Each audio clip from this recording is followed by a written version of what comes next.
let's see, can I just get the Bhagavad Gita? So far what's been happening is the first chapter, as we discussed, is called Vishada Yoga, also called the Observing the Armies. And so there we saw Arjuna's great feelings of lamentation and his reasons why he thinks fighting is not a very good idea.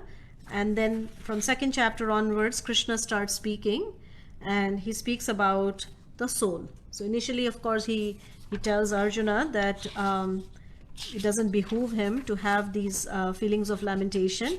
And then he spends a very significant portion of the second chapter talking about the soul and how the soul and consciousness, they're eternal and they never die, they never take birth. And then he describes, he talks about how the soul actually moves into another body at the time of death. So that is another really important aspect. And it's kind of interesting because Arjuna really just wants to know whether I should fight or not, right? What I should do. But Krishna is actually taking him to the real essence of the Bhagavad Gita, which I think, as we've mentioned a few times before, is really not about the war. It's about dharma. It's about what we should do in any given point in time. And so then we continued on, and then Krishna speaks about, suddenly Krishna kind of changes gear and starts talking about Kshatriya dharma, right? Our material dharma, which is that dharma that is connected to our temporary body. So at one level we might dismiss it and say that's not important, but since we are in this body, so there are certain duties that are associated with this body that we cannot really be irresponsible about. And so Krishna speaks about how if he performs his duty properly, then he will actually ascend to the higher planets and he will have an auspicious destination. It's kind of interesting how the Vedic paradigm is really more centered. It's a more duty-centered paradigm versus a right-centered paradigm, right? Where everything is about, performance of either your material or your spiritual duty. And then he kind of takes him above that platform and talks about just fighting for the sake of fighting without an attachment for the result. And then he ends that section by talking about getting off this platform of just fruitive mentality, right? Which means that I do some work because I'm expecting some fruits, and if I don't get my required fruits, then why should I act? So that's kind of what we talked about. And then he talks about the Vedas, how most of the Vedas talk about just material gain, like transactional a religion, which is not something that satisfies the self. So Krishna says, get off that plane. And then the last section of second chapter we discussed, then Arjuna says, all right, because he's talking about being situated in pure transcendental consciousness. So then Arjuna says, okay, well, tell me what pure consciousness looks like. So the second chapter is more like a summary of the Bhagavad Gita. It gives the whole philosophy of Bhagavad Gita and the destination as well for a person desiring spiritual advancement. Now the third chapter is it's going not shared yet. Yeah, I'm going to share that. The third chapter is going to start now, and Arjuna needs further clarification on what to do now. He just heard Krishna speak a little bit about various concepts like Sankhya Yoga, like the difference between the body and the soul. He also heard Krishna talk about Buddhi Yoga, acting in Buddhi Yoga. He also heard about Karma Yoga. So he's kind of undecided really what to do. He wants Krishna to further clarify. And you will see this theme in Bhagavad Gita that Arjuna is continuously pretty much asking questions, either in the beginning of the chapter or somewhere in the middle. And that's basically propelling Krishna to clarify further and further. So it's a dialogue, as we can see. So here Arjuna is going to start with a question in the beginning of the third chapter, Karma Yoga.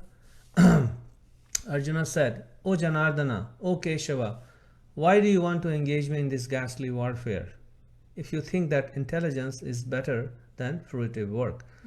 So he says, this question comes from Krishna's statement in the second chapter, where he talks about Buddhi Yoga. And Arjuna thinks that Buddhi means intelligence, so he thinks Buddhi Yoga means going to a secluded place and engaging our intelligence to find the Supreme. And that is the path to peace and realization. So Arjuna misunderstood Buddhi Yoga to renunciation, basically. And at the same time, Krishna is also asking him to fight in the second chapter, or engage in karmana. So then he's asking, why are you engaging me in this ghastly warfare?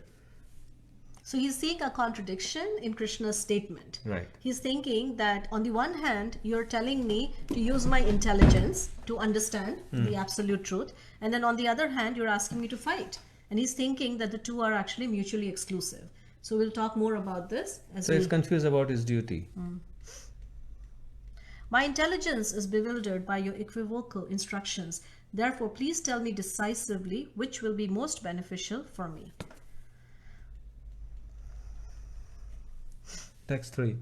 The Supreme Personality of Godhead said, O sinless Arjuna, I have already explained that there are two classes of men who try to realize the self.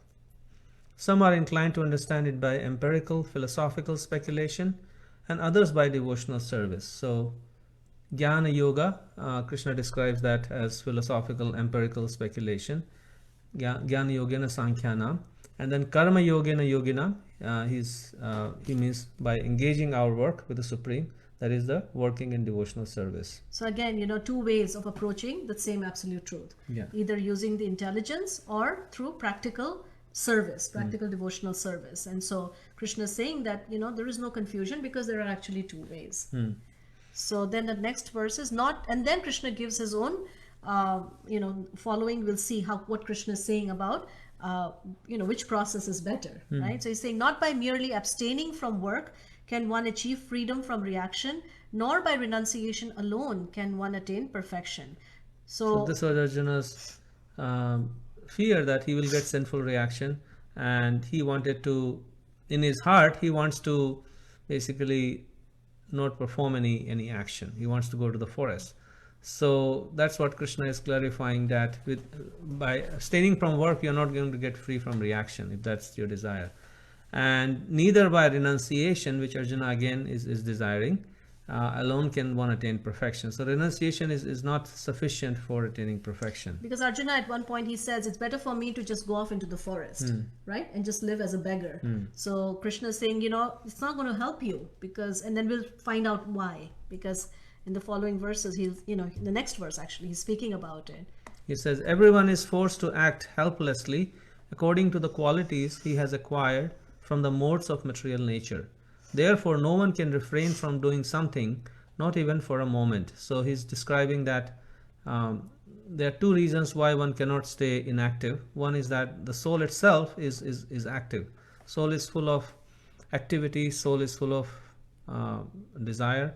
And of course, that is spiritual desire, which is reflected upside down in the body as material desire. But nevertheless, the soul is always active. And plus, the body is also has certain qualities that it acquires from the forces of nature, like Satogun, Rajogun, and Tamogun. And as a result, one is forced to act in a certain way. One cannot refrain. And therefore, he's telling Arjuna that you have a certain nature, and you won't be able to abstain from work. One who restrains the senses of action, but whose mind dwells on sense objects, certainly deludes himself and is called a pretender. So now Krishna is using a very strong word, and he's saying that if you simply just try, or you're just thinking that I'm going to just pretend, restrain my the work of my senses, but my mind is continuously thinking about that, right? Sometimes when you fast, for example, right, it's always thinking. So then that's like you're just deluding yourself. And that's called a pretender. On the other hand, if a sincere person tries to control the active senses by the mind and begins karma yoga in Krishna consciousness without attachment, he is by far superior. So this control of the senses and the mind comes much later, when one has exhausted one's material desires. And at that point, one can achieve this control through Jnana Yoga. But in the beginning, it's very impractical, because the mind and senses will think of the things they like, and the person is soon prematurely, if he tries to do that, then he'll just go down further and engage more in senses than in yoga. So therefore, Krishna is recommending that one should begin karma yoga without attachment, and that is far superior to artificially doing renunciation in the beginning. Perform your prescribed duty, for doing so is better than not working. one cannot even maintain one's physical body without work. So again, Krishna is emphasizing that Arjuna should perform his prescribed duty, and that is essential for even maintaining one's body. That you can't even maintain your body. If you go to the forest, how will you maintain your body? And to maintain your body, then again your original Kshatriya nature will come out, and at some point you will again act like a Kshatriya. So we'll talk about this in our presentation, how important it is to work according to our nature. So this whole section is actually Krishna wants Arjuna to act in an authentic way, something that is true to his nature. And at the same time, that will allow him to using his nature to make spiritual advancement. Well, I'm glad. So there are a couple of people who say review is wonderful. So please let us know. I think review would be really good. I think. And okay, so let me share the presentation.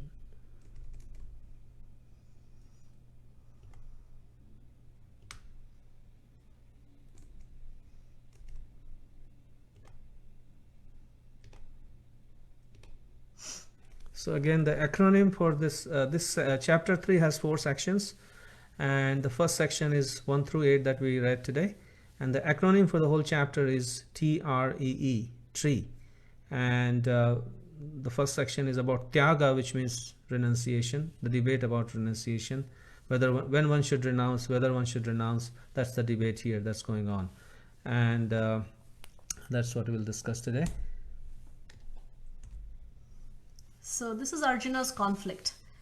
He is seeing action and knowledge or karma or renunciation as being in opposition. So he's thinking that, for him at this point, he's faced with this great difficulty. So his instinct is to withdraw and say, oh, this is too hard and it's too uncomfortable. And I'm going to encounter great difficulty. So maybe I should just walk away from it all. And that is the dilemma of everybody in the modern world, that we see that either I can do my duties or I can pursue spirituality. And especially growing up in India, people get very uncomfortable when they see a young person inquiring about their real nature or making any spiritual inquiries. They think that this person is going to give up his duties and he's just going to renounce and become a parasite. It's a great, fear, actually. When people start taking up spiritual life, then the first instinct is, oh my goodness, he's going to be now irresponsible and just kind of give up everything that he has. And so this is Arjuna's doubt also in this section. So we just wanted to share with you this little section from Matrix for those of you who have watched this movie. So this is Arjuna's doubt. This is also Arjuna's doubt here, where he's thinking, should I take the blue pill or should I take the red pill? Because in this section, Neo is given an option. Let's watch it in. Like everyone else, you were born into bondage, born into a prison that you cannot smell or taste or touch. A prison for your mind.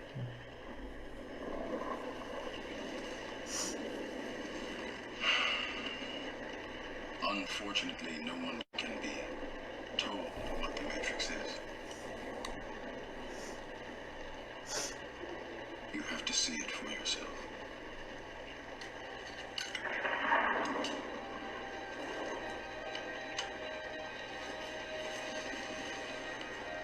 This is your last chance. After this, there is no turning back. You take the blue pill, the story ends. You wake up in your bed and believe whatever you want to believe. You take the red pill, you stay in Wonderland, and I show you how deep the rabbit hole goes. So in this section, we see again, Neo is being given two choices, almost like, difficult choices. Like either you stay where you are in your job, which obviously he's telling him that it's a slavery for the mind, or you give up everything and you walk away and you take this red pill and then you will find the truth. So the rabbit hole basically is going to take him out of this matrix and bring him to reality, which is taking the red pill, and blue pill means staying where there is. And Yeah, and Arjuna is kind of undecided. Arjuna is also feeling that exact same dilemma, that should I just stay where I am and just continue on this fight, which he doesn't want to, because it's become too burdensome for him. And at the same time, walking away also doesn't feel right to him. And also the other conflict that seems inherent also in this Matrix clip, as well as in Arjuna's dilemma, is that is one path better for self-realization than the other? So in order for me to come out of my difficult situation in this material world, do I need to embrace one over the other? It's like staying in the matrix for Arjuna means he can never get out. And getting out from the matrix, but then what will happen to the world he leaves behind? So that's the is he abandoning his duties in this world? So this is what we'll address.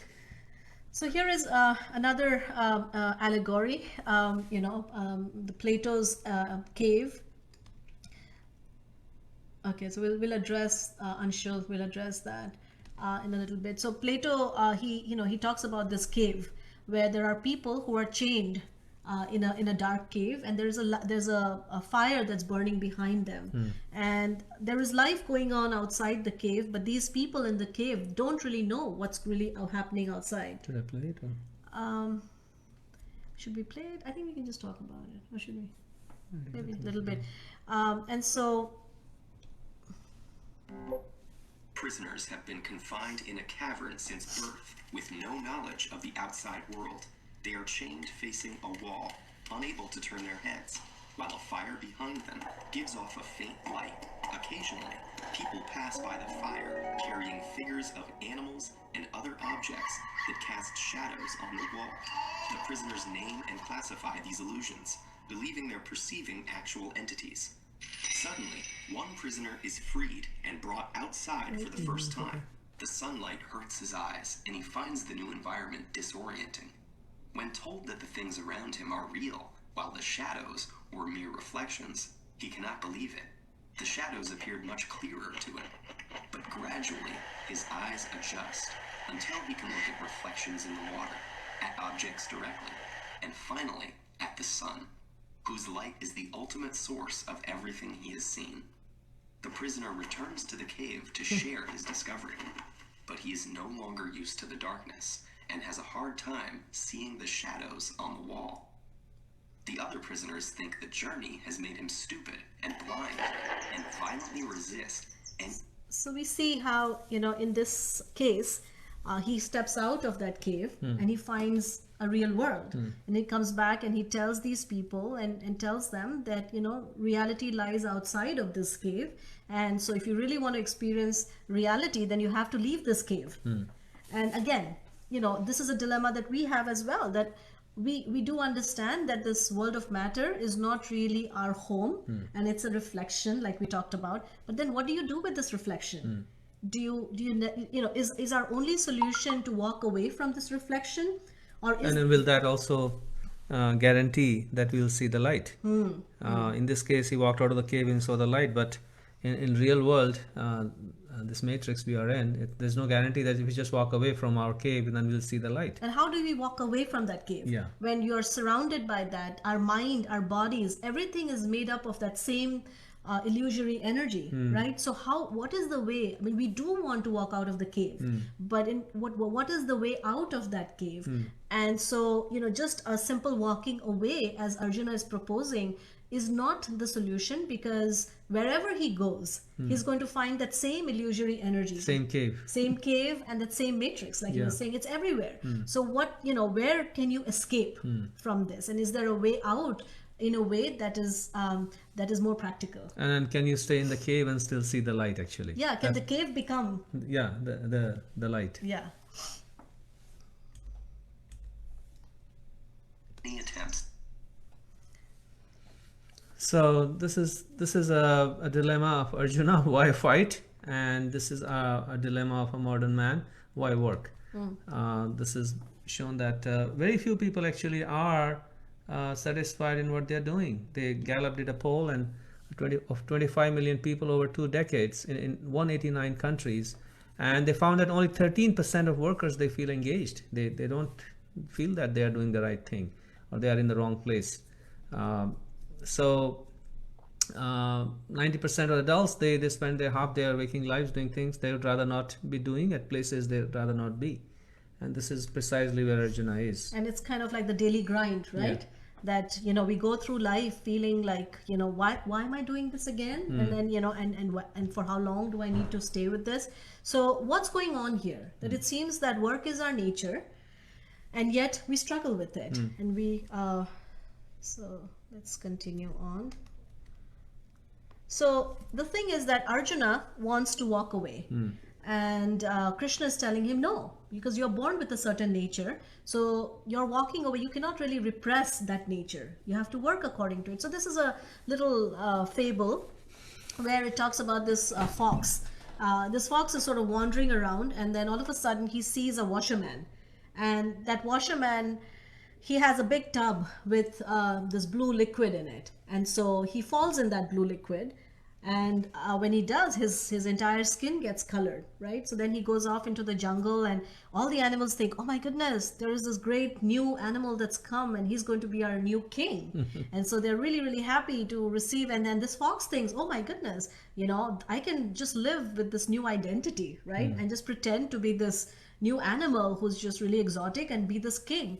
So for a few days he enjoys that special revered position, and everybody offers him this and that, and all the gifts. And this fox is really happy camper. And one day what happens is some other foxes nearby in the forest, they starts making a howling noise. And this fox, when he hears those howling noises, he restrains for a little bit, but at the same time he just can't restrain his nature, and he, in response to that howling, he starts howling himself. And as soon as he howls, then basically all the jungle animals, they find out that he's just a fox, and they basically clean him up. There's also another story on a similar, I was just thinking about it. There is a story of this man who knew like many languages, and he went around with this challenging everybody in the country that if anybody can find out, you know, what my true language is, what my mother tongue is, then I'll accept defeat. And nobody could figure out, because he was so fluent in all the languages. And so finally he gets to this this place where there is this great, very intelligent person called Tenali Raman. And so he's given this task of finding out what his real mother tongue is. And so then there's a story about how he, so during the day he's very much on the guard. But And he tries all different kind of questions to bring his mother tongue out, and then finally he does a trick. He says, okay, he invites the person to stay at his home, and at night, while this person is like sleeping in deep sleep, he takes a candle, and he pours some like hot wax on his hand while sleeping, and the man actually wakes up yelling in his mother tongue, whatever he wanted to yell, and as soon as he does that, Tenali finds out that okay, this is your mother tongue. So again, same point, that we cannot really suppress our nature. We are all born with a certain nature and certain conditioning. So here is a man who actually tried, just what Arjuna is proposing. He said, I'm done with everything. I'm just going to retire into a cave with the Bhagavad Gita, right? So that was Me and my Gita. Nobody to disturb. Yeah, nobody else gets in the way, no work, nothing. So he goes off into this big cave and he sits down, and he really tries very hard to concentrate on, just this amazing knowledge. And then what happens? There are some mice around there who start to bother him. And then he starts to get really distracted by all these mice in the cave, right? So he says, okay, I need to find a solution. And what's the best solution? Most economical solution. He says, okay, let me get a cat, because the cat can clean up the mice, and then I can just peacefully read the Bhagavad Gita. So then he gets a cat. Now the cat comes and of course eats up all the mice, and then he's very happy. He's like, okay, problem solved. But now he has a new problem, because now he has a cat, and the cat needs food. So then, because the mice are all gone, right? So now he realizes, oh my gosh, I need to feed the cat, and the cat wants milk. So then he thinks, okay, let me get a cow, because if I get a cow, then I can, get milk that can then feed the cat, right? So then he gets a cow, and now he has a cat and he has a cow in this cave. And then a few, days, weeks go by, and then he realizes, it's too much work taking care of the cow. So he says, I need a helper. So let me get married, and then both me and my wife, we can together take care of this cow and the cat. And he gets married, and then he has children. And And then, then his teacher comes along, Yeah. because he had told his teacher that I'm out of here, I'm going away. So then his teacher comes and he says, "What happened to you?" You know, and he says, "Well, Gurudev, it all started with the Bhagavad Gita." So the point being that, and this is what Krishna is telling Arjuna, that hey, you know, even if you retire into the forest, you're a Kshatriya, which means you're a warrior, which means that you have a certain conditioning, a conditioned nature. So when you go into the forest, you'll see injustice, and then what will happen is that that nature will come out again. you'll come running back to fight again. And then it's too late. So this is about, again, finding who we are and then doing that to the best of our ability. That's what Krishna is telling Arjuna. So Martin Luther King says, if a man is called to be a street sweeper, he should sweep streets even as Michelangelo painted, or Beethoven composed music, or Shakespeare wrote poetry. He should sweep streets so well that all the hosts of heaven and earth will pause to say, here lived a great street sweeper who did his job well. So this is by Martin Luther King, and this is actually one of Prabhupada's statements in the purport that we didn't read that. We're going to read that. Yeah. And where he says that a sincere street sweeper is better than a charlatan meditator. And I was actually thinking of a wonderful devotee in our movement, Jayananda, who has passed away. And he was just the most dedicated person. And he would just drive a cab and just talk to people. A very, very humble person. But anyways, one day, he was actually in charge of this temple. And In San Francisco. in San Francisco, and he was some new person came along, and he wanted to know, you know, who was the main person to meet. And then he sees this person who he thinks is a garbage man, because he was removing the garbage and all that. So he starts talking to him, and then he's thinking in his mind that, oh my goodness, if a garbage man in this temple can be so blissful, then, like, you know, he gets like really, really impressed that even a garbage man can be so happy picking up garbage, you know, removing trash. And then of course later he finds out that this person Jayananda was actually in charge of the temple. And he was a wonderful leader. But the point being that, you know, if we understand the spiritual purpose behind our work, then even a very mundane chore like washing dishes or cleaning or sweeping the street can actually become an act of great happiness for us. So basically here Krishna is also saying that don't become a charlatan meditator. Like if you go to the forest by misunderstanding Buddhi Yoga, means giving up work, then you'll become, you won't be able to really focus on anything else rather than the injustice. So you'll become a charlatan meditator basically. And both the stories, the crane and the cat here, they could not find any. The crane could not find any fish because the fish would run away as soon as he came, and then for the cat, the mice would run away as soon as they see the cat. So they came up with a strategy that, okay, let's pretend that I'm a great sage or a monk, and I have given up all violence. I'm not going to eat any fish or mice, and then I'll develop a following. So that's what they do. They just sit down like that in meditation. And Actually, a crane does stand on one leg. yeah. So he looks like this big yogi, you know, who's deep in meditation. But he's waiting to find the fish in the water, and as soon as he sees the fish, so this is what they do. And then the mice come along, and then they feel very happy. The cat has given up eating mice and then become a saint now. So and they gather a big assembly of mice, and the cat is keeping her eyes half closed so that she can see how many mice are there. And when there is a good number of mice assembled to hear from her, then she just pounces on them and eats them up.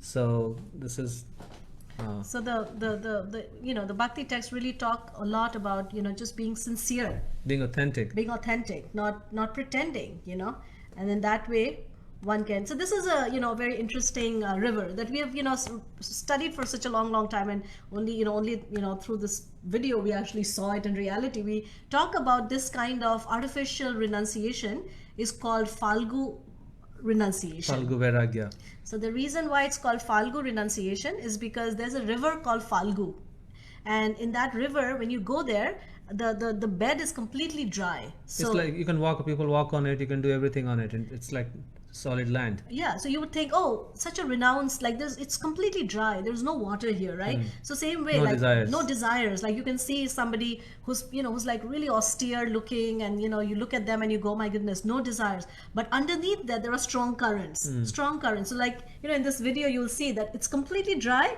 But as soon as the man digs a little bit, there's so much water that pours out.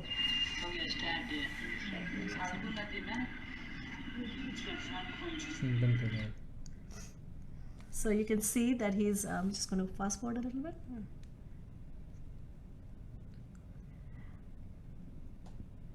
I actually always wanted to go see the Falgu River. So I was so excited when I saw this finally on YouTube, that he's just, as you can see, he's digging. And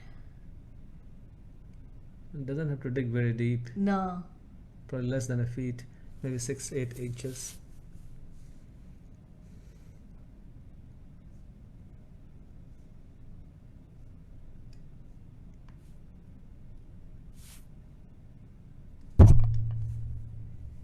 okay. As you can see, it's completely wet.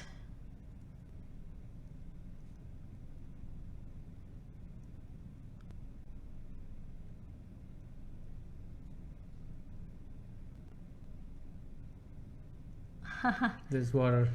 It's like filled with water.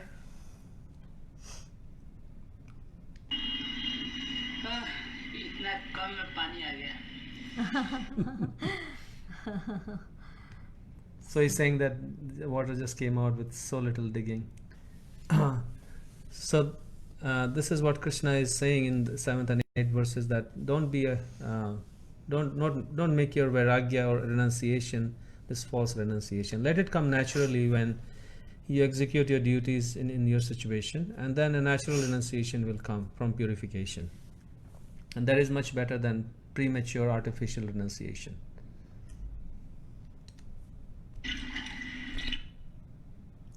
So this whole section, we can think that Krishna is actually encouraging Arjuna to act according to his nature, which is basically living an authentic life, which is something that, we hear more and more discussions around this, that we really don't want to live a life which is not real. Yeah, and as you can see in the definition, number 2 is not false or imitation, real, actual, true to one's own personality, spirit, or character. And that's the path of advancement. And the reason for that is because it is from a place, because sometimes we tend to think of spiritual life as something that is sort of out there, right? But it's actually here and now, and that is the kind of spirituality that we can touch and we can feel, right? So it's something that we can see, because it's one thing to walk away from all storms and say, I'm just going to create this sort of bubble for myself.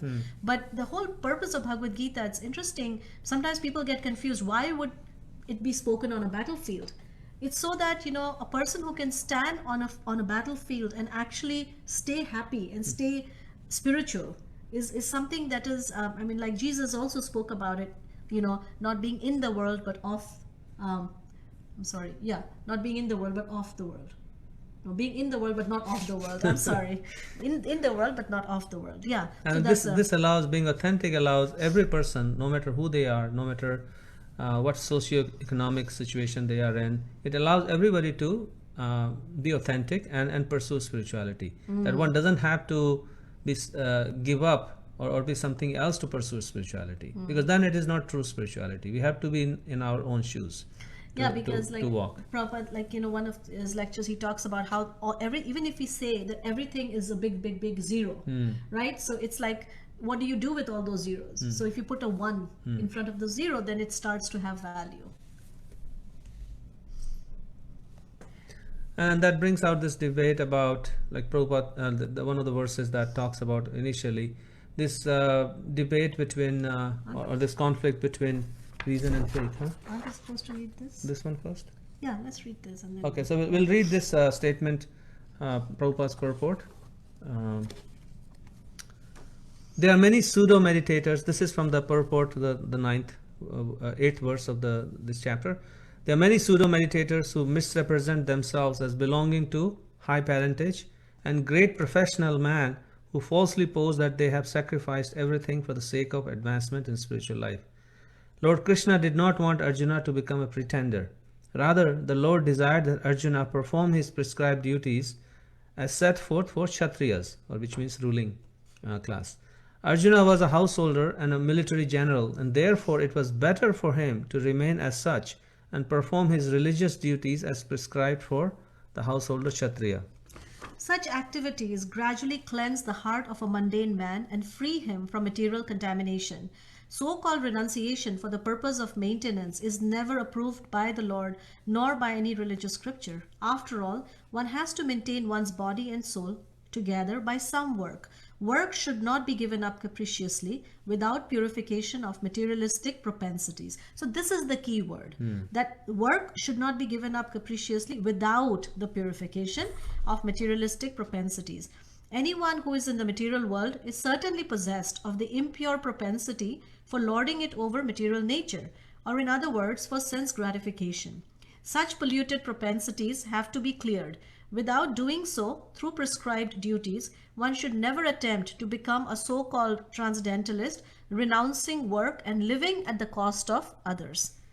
So this part was about how to not that one should not artificially renounce, and then how one can make advancement while staying in their position. Prabhupada explains in the 7th verse. He says, instead of becoming a pseudo transcendentalist for the sake of wanton living and sense enjoyment, it is far better to remain in one's own business and execute the purpose of life, which is to get free from material bondage and enter into the kingdom of God. The prime Swarthagati, or goal of self-interest, is to reach Vishnu. The whole institution of Varna and Ashrama is designed to help us reach this goal of life. A householder can also reach this destination by regulated service in Krishna consciousness. For self-realization, one can live a controlled life as prescribed in the Shastras or scriptures and continue carrying out his business without attachment, and in that way make progress. A sincere person who follows this method is far better situated than the false pretender who adopts show battle spiritualism to cheat the innocent public.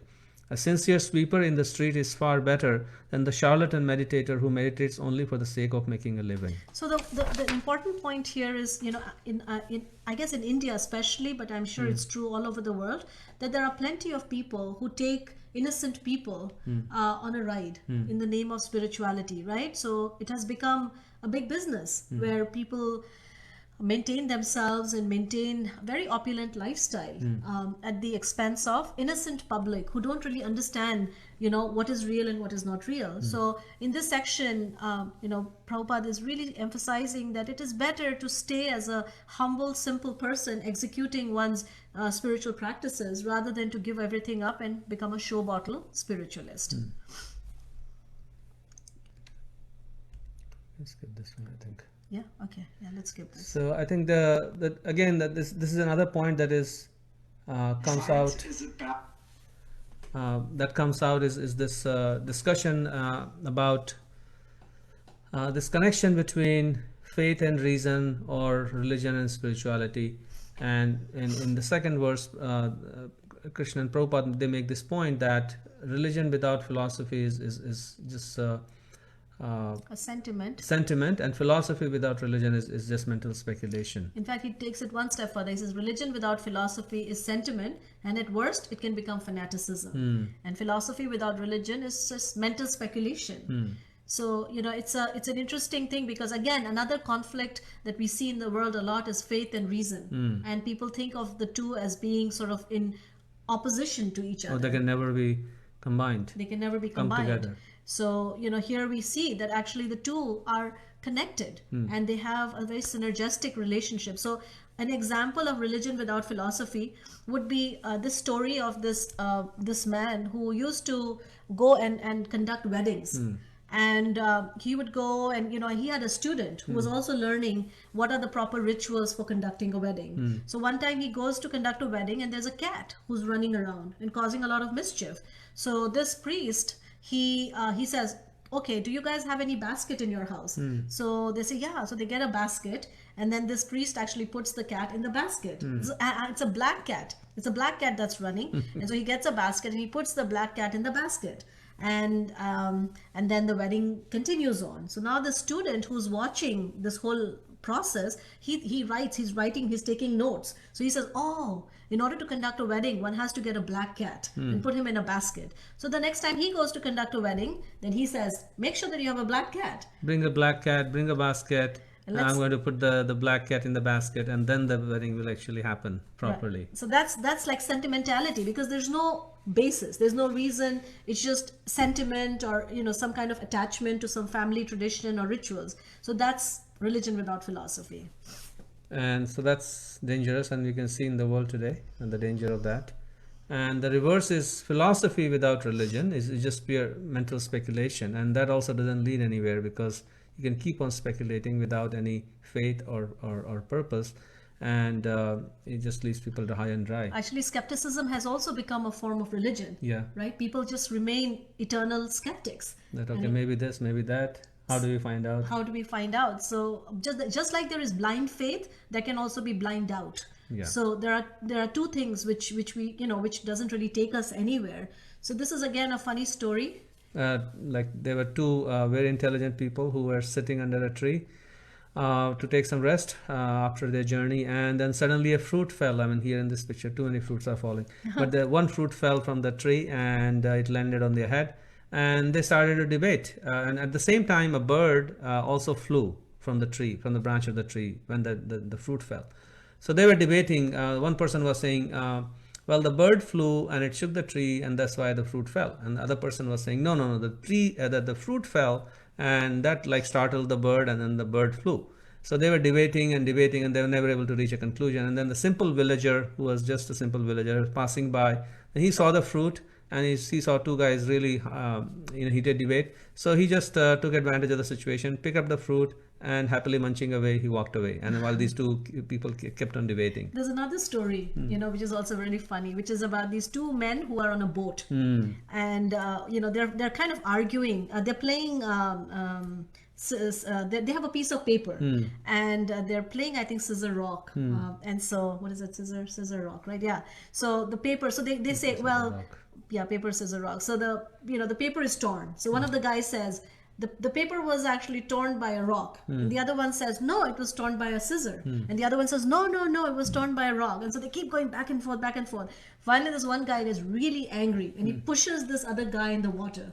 So the guy who said rock pushes the guy who said, said scissor. So this guy is falling in that water, and is drowning, and is dying, but he still won't give up his argument. So he puts his hand up in the water, and he goes like that, saying that I'm still going to have the last word on this. So again, just philosophizing, armchair philosophy without any practical realization can just make us sort of like just hover on the mental plane without taking us anywhere. And then so this is actually where it all comes together, which is this whole discussion that we had. This is sort of the culmination. What do you do? We cannot walk away, because as we can see, we have a certain nature, and we have to work according to our nature. And yet we also understand that this world of matter is not our true residence. We can't get sucked up by it. We cannot get sucked up by it, and we want to attain our spiritual goal. So what do you do? Is there a way for us to convert material energy into spiritual energy? Is there a way that work can become a form of yoga? And so this is a story of a mouse. There are two mice actually that fell into a vat of, here it says milk, but it was actually a vat of cream. And the other, this other mouse, so they were drowning, and they were trying to struggle. This other mouse said, oh, not possible. So he just drowned, and he died. But this mouse, on the other hand, he kept working. He kept moving his body. He just kept paddling his feet and rapidly paddling his feet, and paddling, and then soon butter crystals started to form, and then they started increasing, and very soon there was a big blob of butter that formed because of his paddling, because of the churning. And then this mouse just hops onto that blob of butter and then jumps out of that vat, happy and kicking. So Prabhupada actually talks about this. So there is actually only one energy. That same energy is material, or it can be spiritual, depending on how we use it. So when we learn the art of spiritual work, then we learn the art of converting material energy into spiritual energy by the process of activity. And so then no longer is it still cream. It's actually become butter that can actually, become a stepping stone for us to jump off this material plane. So the same energy that is holding us tight can become the energy that gives us that release. I really want to show this video. Yes, It's of really course, we fun. have to watch this video. It's very sweet. You have to fast forward, I think. I think the sweetest part is the last part where.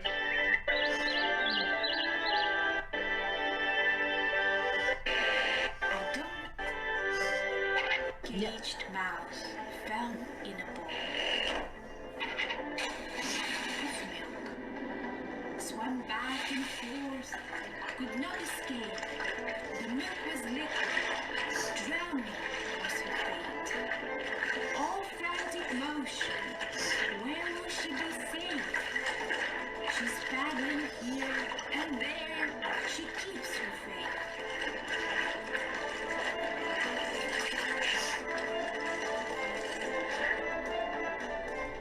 Work was not in vain. Please don't.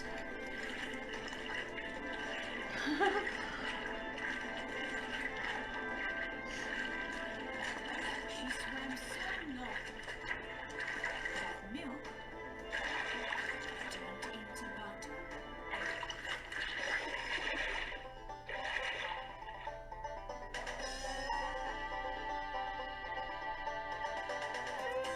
And for a moment you could see her standing there.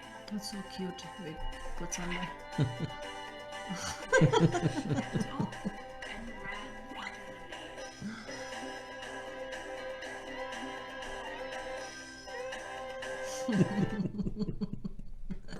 Take us down to share. So this is actually the art of transcendental work. And that's what Krishna is recommending Arjuna, that fight, flap your limbs, and but with this higher consciousness, and then you can actually come out of this whole mess. Yeah, I mean, it's just by learning this art of transcendental work, one can actually learn the art of converting spirit into matter into spirit, and then that same energy that seems to be such a cause of bondage and misery actually becomes a source of our liberation and our freedom. So we'll address some of the comments and questions that you guys have posted. Did Arjuna, Anshula is asking, did Arjuna had a choice, or he was already destined for Kurukshetra?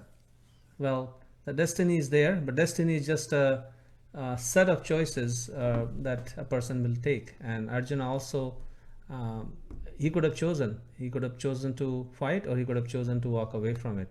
And at the end of the Bhagavad Gita, you'll see that Krishna asked this question to Arjuna, that Arjuna, what have you decided? And Arjuna says, well, I've decided to fight. I understood what you said, and I've decided to fight. So it was a choice that he made. We all always have that free will. Yeah, we always have that free will. Although the force of destiny is there, but our free will, through our free will, we can change destiny. That's the message in the Bhagavad Gita. So, as the Russians say, we pretend to work and they pretend to pay us. Too funny. We'll be led to duty, Tidre. If you avoid your duty, do you generate karma around it and eventually face the consequences? Yes. Inaction is also a form of action. Yeah.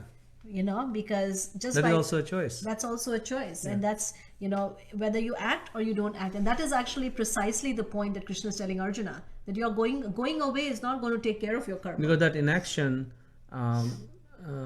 is not going to lead to purification, but rather more contamination. And therefore, the whole system is designed in such a way that people can act according to their dharma and then get purified. Fish are friends, not food, from Finding Nemo. Such a sweet movie. Is this an example of humility, the hidden current of spirituality? Very, very nice point. It can be. It can be. A true spiritualist doesn't, carry his spirituality on the sleeve. However, it's something that cannot also be hidden. So he doesn't show off about it, but it's something, just like we read, right? Arjuna is asking Krishna, what are the symptoms of someone? So one can actually see a person and evaluate that, yes, this person has his senses under his control, and he is not provoked right? Whenever there's a provocative situation. So these qualities are visible, even though his real core of spirituality is something that he guards, and he keeps it as a very, in a very personal way. So I hope that helps. Swarnab, so nice to have you. Thank you for joining. Delia, are there two levels of authentic? What is authentic to the ego and what is authentic to the spirit or real self? Yes, and by ego we can extend it to our mind and our body. So we have a certain nature that we have brought forth from our previous life and our karma, and the certain tendencies and skills and activity that we like to do. So that is being authentic to that, and spirit self is the highest level of authenticity. Every spirit soul has a certain set of spiritual desires and how it wants to serve the Supreme. So that is also our real authentic nature. But we cannot deny either one of them, because still we have this body, we have to work. It's like the two wheels of a car. You cannot take one wheel off and say, okay, I'm just going to drive on one. So both of them are needed. Being authentic to both of them is needed. And I guess the trick, or the art rather, is to align the two as best as we can. That, you know, whatever is authentic at the level of the body and the mind Supports. Yeah, and if you can use that to support our real duty at the level of the soul, then we have actually made the best use of a bad bargain. Because sometimes it's explained that this body is a bad bargain, but then we have really utilized and we have taken full advantage of this body, which is also considered to be a vehicle that can actually help us cross over. Ego would seem to be the lesser of the authentic, possibly. Authentic to the ego is only self-serving. The US televangelist. Is it bad, not ideal, to feel pride? Pride in terms of academic work, achievement, overcoming personal struggles. Well, I mean,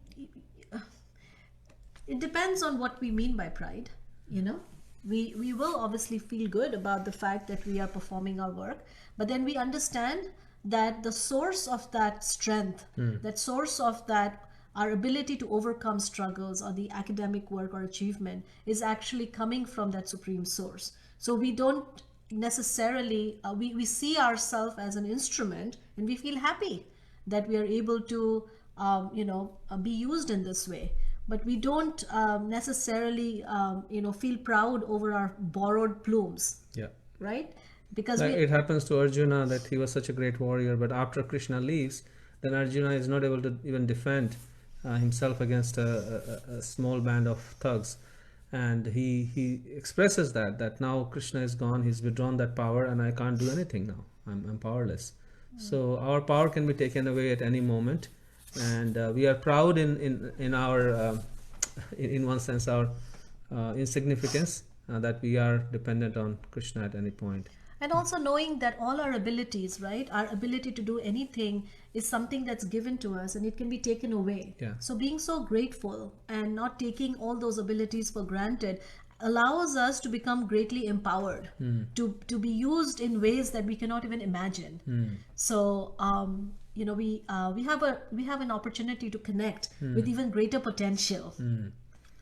This is very beautiful, Delia. The word religion comes from religare, to reconnect. Philosophy comes from philosophia, love of knowledge and wisdom.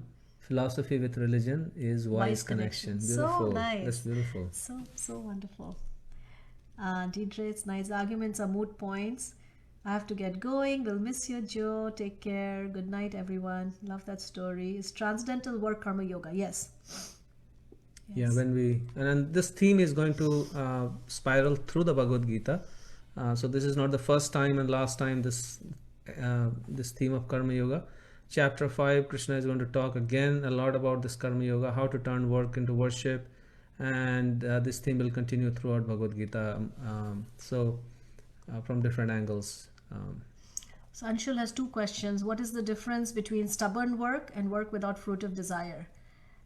In this example, mice was working to save his life. What this will be considered? So an analogy, if you extend it too much, it breaks, So the only point of this analogy was to show that you can actually convert that cream into butter and then use that to jump out of that vat. But yes, he was really working to save his own life. And then that stubborn work. What is stubborn work? What is the difference between, can you explain what you mean by stubborn work? I'm not really sure. Like working like with a lot of ambition, is it? Yes, I mean, when you're not getting, but you're still working to trying to get it, Oh, and keep on working. But is it right, or is it that lustful thinking to get anything? It will be considered as part of that feeling. So I was just confused between that minute difference.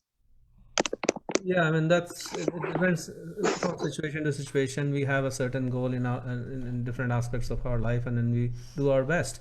But at the same time, we depend on Krishna, and then we also know the boundaries. So we have to know the boundary. If we are really going after it in such a way that we completely neglect our spiritual aspect of our life. Like sometimes people say, okay, I have a big project and I have to work so hard. I just can't do anything. I can't chant. I can't do any part of my spiritual sadhana anymore. Let me just take a break from this for the next 7 days.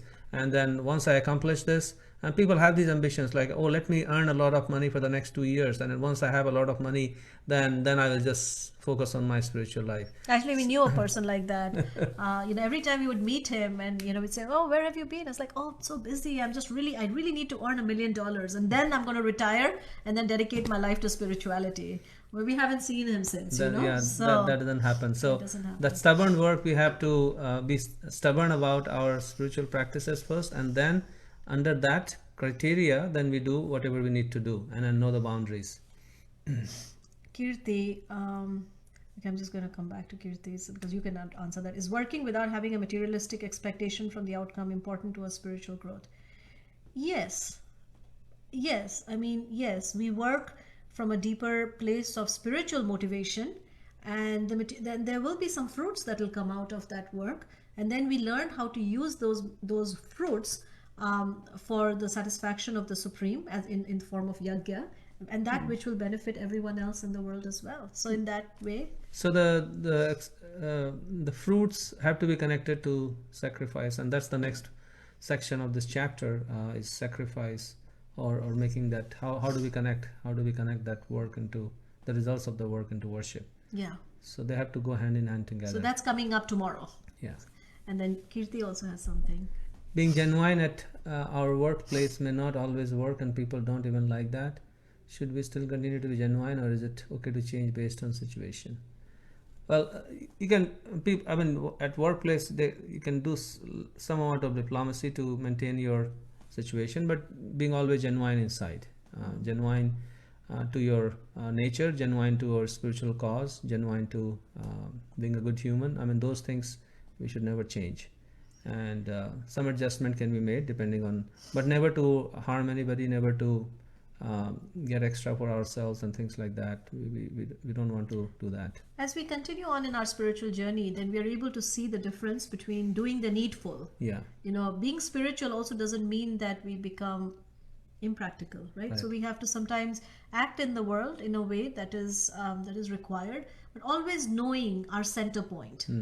Always knowing our center point and coming back to that center point. So it doesn't mean that you let people walk over you and then you just like a doormat and then you don't say anything or do anything. That doesn't mean being spiritual. Arjuna was not asked to be like that.